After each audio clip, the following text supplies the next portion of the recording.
जहां तक आज जो प्रियम्बल का विषय था, प्रस्तावना का विषय था, तो इसमें कोई शक नहीं कि जो 75 वर्ष का जो संविधान ने यात्रा तय करी है और जिसको कि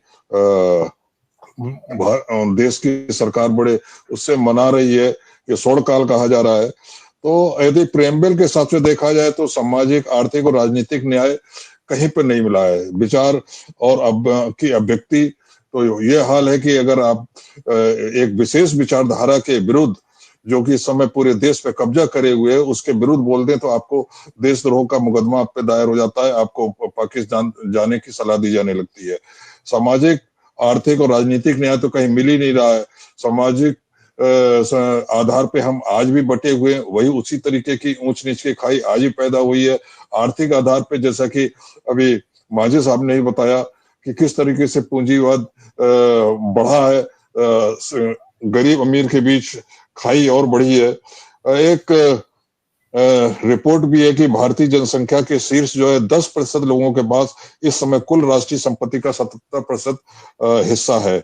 2017 में एक रिपोर्ट आई थी जिसमें 73% हिस्सा सबसे अमीर 1% लोगों के पास था, जबकि 670 मिलियन जो भारतीय हैं, जो कि आबादी के सबसे गरीब आधे हिस्से हैं, उनकी संपत्ति केवल 1% की वृद्धि हुई थी, जबकि भारत में इस समय लगभग 125 से ज्यादा अरबपति हैं। तो जो हैव और हैव नॉट के बीच की दूरी लगातार बढ़ती जा रही है, इन 75 साल में बहुत बड़ी है। तो ये बहुत ही अधिक चिंता का विषय है। जो प्रस्तावना ने जो संविधान के सामने का जो मूल्य निर्धारित किए थे, जिनके आधार पर मूल्य संविधान बना है, एक तरीके से संविधान प्रस्तावना जो है वो ये सरकार को बताती है संक्षिप्त रूप से, पूरा संविधान ना पढ़े आप खाली, जैसे कि अभी राजेश जी ने बताया कि लोग संविधान की के बजाय संविधान की जो उद्देशिका है उसको उसकी कापियां बांटते हैं, उसको पढ़ते हैं, उसको रटते हैं, क्योंकि वो संविधान की जो उद्देशिका है वो संविधान का निचोड़ है।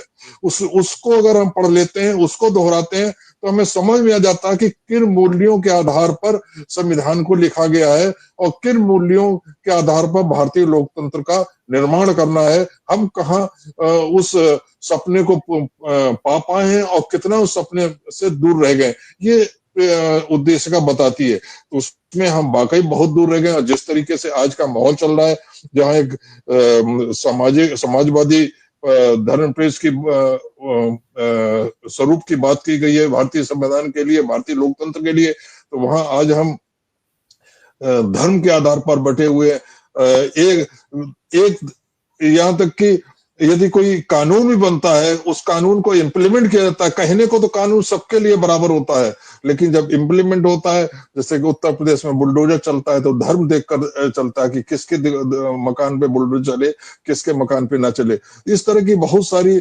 घटनाएं होती हैं जो ये बताती हैं कि हम उद्देशिका में जो मूल्य दिए हैं, जो सपना दिखाया गया, उन सपने में को प्राप्त करने में हम बहुत पीछे हैं।